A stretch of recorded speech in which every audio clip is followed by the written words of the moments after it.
All right, guys, welcome back to the Hemo Life podcast, where we are talking about everything fitness, nutrition, supplementation.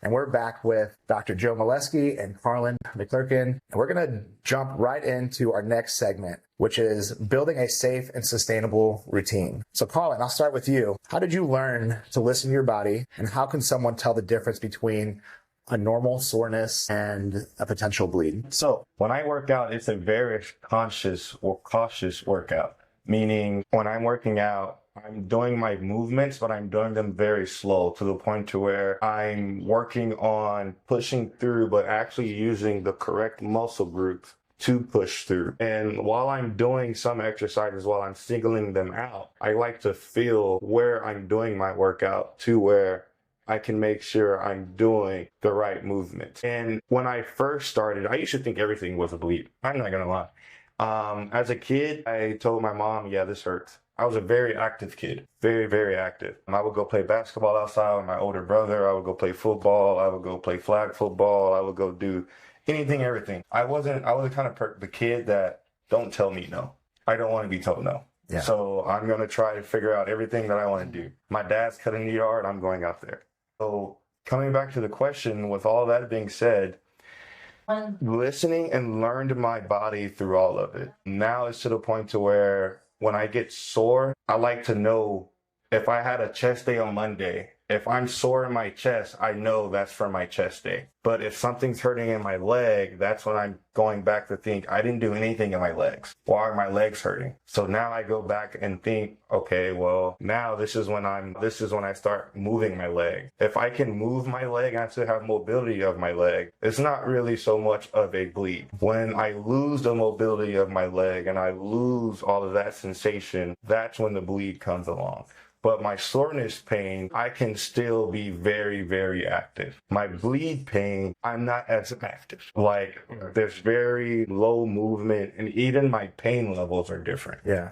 I like that you brought that up, because I do work out a little bit, and you have these soreness and then bleeds. Soreness, I mean, if you didn't know the difference between both, you'd be infusing every day. And then you'd be like, well, I'm going to quit. That was me in college. Yeah, like, I'm just going to quit. I can't work out. Yeah. So, like, when I went to swim in college, this is when the working out really got amped up. Because when I was working out for my club team, I wasn't doing as much. So when I went to college and did the workout for college swimming, that's when I was like, yeah, I was doing bicep curls. And I was like, man, I have a bleed in my arm. Like, this hurts. Yeah. I can't go to practice the next day. But come to find out, it was just soreness from doing bicep curls. And now when I do bicep curls, I get that same sensation. Yeah. And now I'm like, well, I kind of wish that I knew that back then for now, because now it's like, man, now I know that was just soreness. It's not a bleed.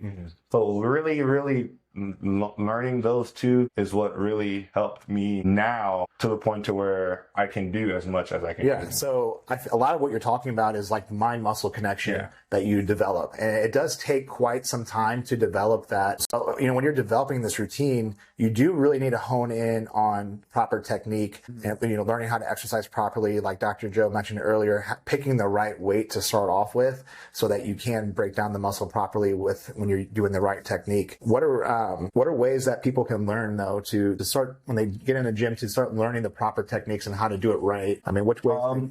The best way to start there would be on your machines, especially for hemophiliacs. I wouldn't even, if I'm creating a workout plan for you, I wouldn't start you on dumbbells. Why? Is because when you start on dumbbells, you're already starting yourself out in a wrong position. And if you don't know how to do a proper dumbbell press, if your shoulders come from here to here, you're already in the wrong position. So therefore, you're already giving yourself that wrong outcome and risk to start hurting.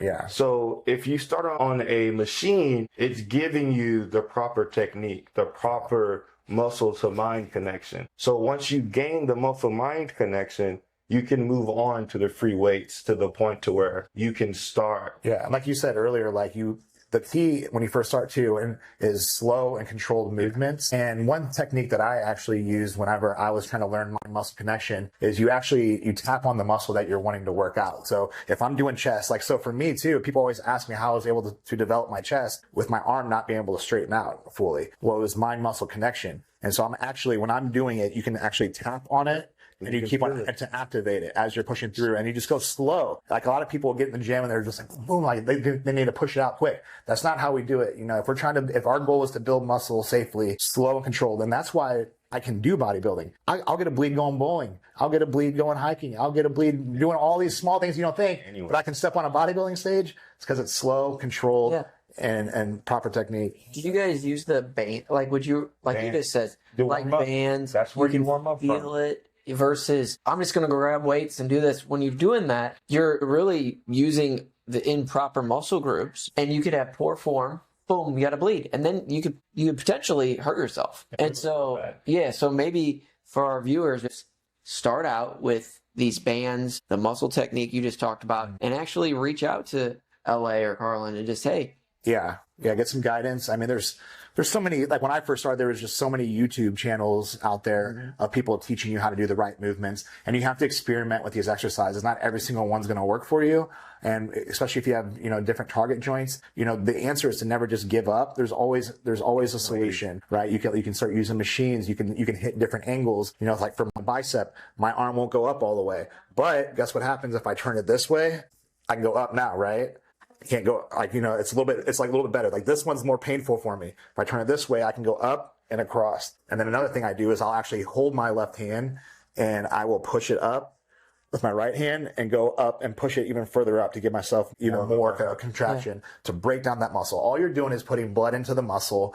You're breaking it down. And then later when we talk about nutrition and supplementation, how you can recover properly and your muscles will grow accordingly to the energy that you're putting onto that muscle. What is your guys' weekly, what does your weekly routine look like? So for me, I would go Monday, I'll hit my chest. Tuesday, I would hit my back. Wednesday, I'll hit my legs. Thursday, I like to give myself a rest day because during all of this, I have work that I have to go to.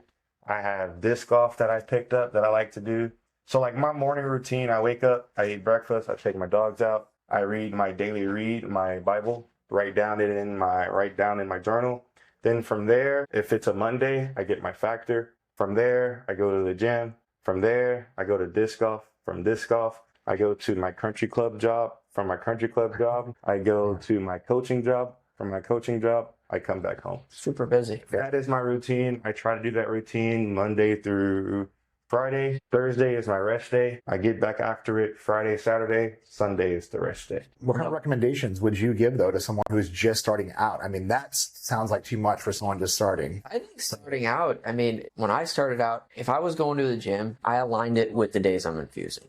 So if you're a 3-pound a weeker, whatever it may be, twice a weeker, the day that you're infusing, this is what I do. I go out and I would infuse and then do the workout for 30 to 45 minutes, low weight, high rep, bands, and just be very, very cautious. But really, I say, do you infuse the days? So my infusion days, I'm on a lactate, so I go every 4 days. And since how active I am, I go infuse Monday. I go on Wednesday because Wednesdays are my leg days. And for me, I had both of my hips are kind of like target joints because I had both iliopsoas bleeds in my right hip and in my left hip. So I always try to infuse on my leg days due to the fact that I know that if I do a wrong movement on my leg days, something really, really bad could happen. So I infuse Monday, Wednesday, and Friday. My routine's way different than, somebody who's just starting out for sure. So when I think about when I first started out, I look back at how beneficial it was to just hone in on compound movements in the beginning because you want to build a solid foundation for your bodies. Compounding meaning you're going to be hitting more than one muscle group at a time, right? So maybe if you have underdeveloped shoulders or arms, you don't want to just go in there and be like, say shoulder day, 50 pounds, boom, let's build these shoulders, right? Like you can do other things. So compound movements, one would be like a deadlift, that's going to be a compound movement. Squatting, if you can, if you have bad ankles, then that might not be the best option. But again, like I said, anything that's going to hit more than one muscle group, and then not go too hard. I would say 2 to 3 times a week is suffice, 30 to 45 minutes a day. I mean, that to start off, that's all you really need. And then with proper nutrition and everything, you'll progress. And later on in the future episode, we're going to be talking about progressive overload and what that means and how you can implement that strategy and track your success along the way. For me though, now, like I'm not in competition phase, so I'm doing 3 to 4 times a week, and I'm in a phase now where I get to touch up just what I want. So, maybe, hey, I want to shape my chest a little bit. That's the art of bodybuilding. You're crafting, you're in full control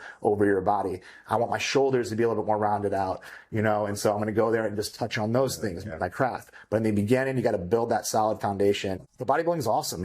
For a hemophiliac who doesn't, you were told we don't have control, this is the one thing you can have full control over, and it's like an art. You create the image that you want to create. So would you have, for our listeners here, something that maybe is a guide on the beginners? Like, hey, this is basically for a beginning person with hemophilia to start working out. The best way for you to do it is I would literally just start going for small little walks. That first few weeks, I would just start little walks. The second week, I would start you with some bands. From the bands, we'll go to machines. From machines, we'll go to weights. Then if you have target joints and you have your target joints, then we'll work around those. There's ways to help those target joints and help those joints to get better. Yeah. You definitely have to have a game plan though. And what's cool is you hire a coach. You can hire someone like Carlon. I mean, you can do other research as well on coaches, but it's super important. And what's cool about it is it takes all the hard work away from you, all the guessing, all the knowledge. It's going to be there for you in the plan. You wake up and simply implement. That's it. Yeah. You just do it. You just wake up and all you have to do is take action. And then you have an accountability person as well. Someone to check in with, someone who's going to lift you up if maybe you are struggling a little bit mentally, and just make sure that you are aware of the process that you're going through. And it's okay to fail, Yes. It only takes 2 weeks for someone to really realize the change of your working out. The first week is kind of hard. Don't get me wrong. First week's hard because you got to deal with the soreness and you got to deal with the new routine change. Second week, you're dealing with the soreness. If we keep going, you break down that soreness that you had from the first week. The second week, you're breaking down the soreness. The third week, you already have the routine. You don't want to break the routine by the third week. Yeah. You're in it. Yeah, the hardest part's that beginning stage for sure. It's just that first week, the initial start. But then to have someone there to tell you what you're feeling is okay, it's normal, And I also think that, that 21 days, people quit a new habit, what is it, 14 to 21 days? Yep. So having somebody like Carlon, LA, that can just keep you past that 21 days, I mean, that's key. So you need support. I mean, we could tell you do dumbbells, we could tell you do this, but really if you don't have anybody in your corner that's done it, I mean, you're really on an island. Yeah. So I recommend reaching out to somebody that's done it before. So for either one of you who wants to answer, for the final question on this segment, what's your advice to someone who's afraid to even start due to, the fear of injury or past bleeds? So I can kind of start this one, and the reason why is because when I was a lot younger, there was this one time I got this really, really bad bleed. And we all remember in the last segment how Dr. Joe said he didn't want to tell anyone about him having the bleeding disorder. So I was the same way. I was maybe 12, 13 years old. I was at a swim meet. My parents didn't take me to this swim meet, and I'm in the warm-up, cool-down pool, and I get kicked in the neck. Oh my gosh. I'm a hemophiliac, hemophilia A severe. Yeah. I get kicked in the neck. So be it. I'm at a swim meet. I want to be here. I'm swimming fast. I'm swimming good. I've trained for all of this. I want to be here. Yeah. I don't tell anyone this is a 2-day swim meet. My mom's not around. I'm just with my swim coach. I don't tell her. My mom comes picking me up Sunday. We go to Burger King. She gets me chicken nuggets. I can't even swallow the chicken nugget. My gosh. So we go home. It's late at night. My mom goes, yeah, we're going to the hospital. We get to the hospital. Doctor goes, we have an hour to live. So from that day, I could have balled everything up and goes, yeah, I'm not doing this anymore. But from that point forward, it showed me like, hey, I have to own this. If I don't own this, I will hurt myself. Sure. Yeah, and my big thing is when I was younger, 8, 9, 10, I was kind of embarrassed by it. And I was like, I didn't want to tell anybody. As I progress, I was like, no, this is something that empowers me.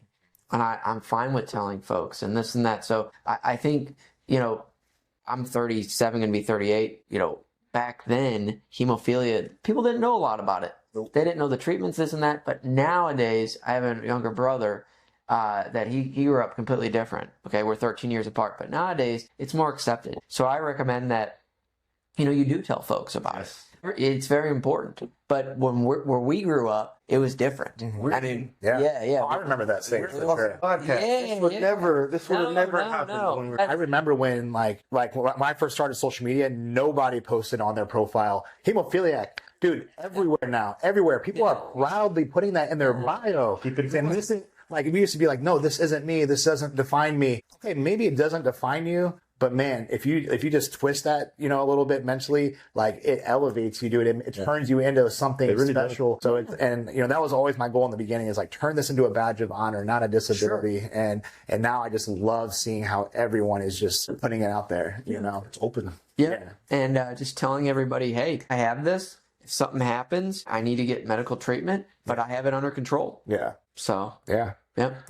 Don't be afraid for someone to label you. Yeah, no. Don't be afraid for someone to label you. And that was our biggest thing growing up. You don't have to face that anymore. We are here on a podcast. So we are out and speaking of it loud. And if somebody does say something to you, put Carlon on them. He'll take care of them for you.